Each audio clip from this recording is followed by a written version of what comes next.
होकी बसिछंती एवं आमे बारंबार सामाजिक सम्मेलन माध्यम रे एवं आंदोलन माध्यम रे सरकार को चेतैबा को चाहू जे महिला मानकु आपण सुरक्षा दियंतु जो महिला माने ओडिया अस्मितार परिचय जहा को आपण ओडिया अस्मिता कहि एठु वोट जीतितिले से महिला मानकु सुरक्षा आपण देई पारु नाहंती अत्यंत निंदनीय कथा 16 मास भितरे आईन श्रृंखला संपूर्ण भाव विपर्यस्त एवं महिला माने संपूर्ण भाव असुरक्षित किंतु मुख्यमंत्री प्रत्येक समय केवल बाहाबा नौछंती भाषण मारुछंती एवं कहउछंती लोकंक सरकार मु लोकंक मुख्यमंत्री डबल इंजिन सरकार सब करिवो जो इंजिन डबल इंजिन थिला संपूर्ण भाव वर्तमान अचल इंजिन रे परिणत हेछि ना ऊपर इंजिन चालुछि ना तळ इंजिन चालुछि केवल राजनैतिक बयानबाजी आज कटक भलिया गोटे शांतिपूर्ण शहर जोटा भाईचारार शहर सेठी आज कर्फ्यू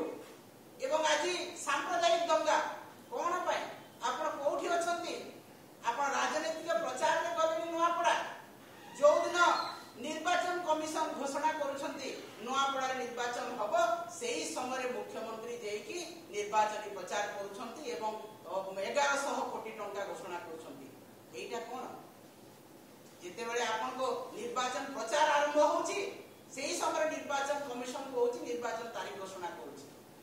संपूर्ण भाव में राजनैतिक उद्देश्य प्रणोदित आपण गले नुआपड़ा एवं नुआपड़ावासी को संपूर्ण भाव में विभ्रांत करिकरी संपूर्ण भाव में नुआपड़ावासी को प्रतारणा देइछंती आपण जहा कहउछंती आज नुआपड़ार किछि विकास हेनी मु नुआपड़ा विकास रो दायित्व नउची आपण जानिसंती नुआपड़ा 1993 मसिया रे एप्रिल 1 तारिख प्रभात पुरुष विजय पटनायक जिला गठन करथिले दुईटा निर्वाचन मंडली को नेकी गोटे जिला गठित हला जहा कि संपूर्ण भाव में असंभव थिला एवं सेही नुआपड़ा जिला को आज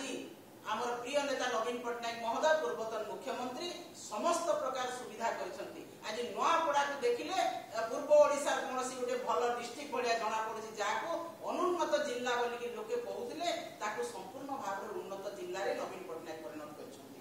आज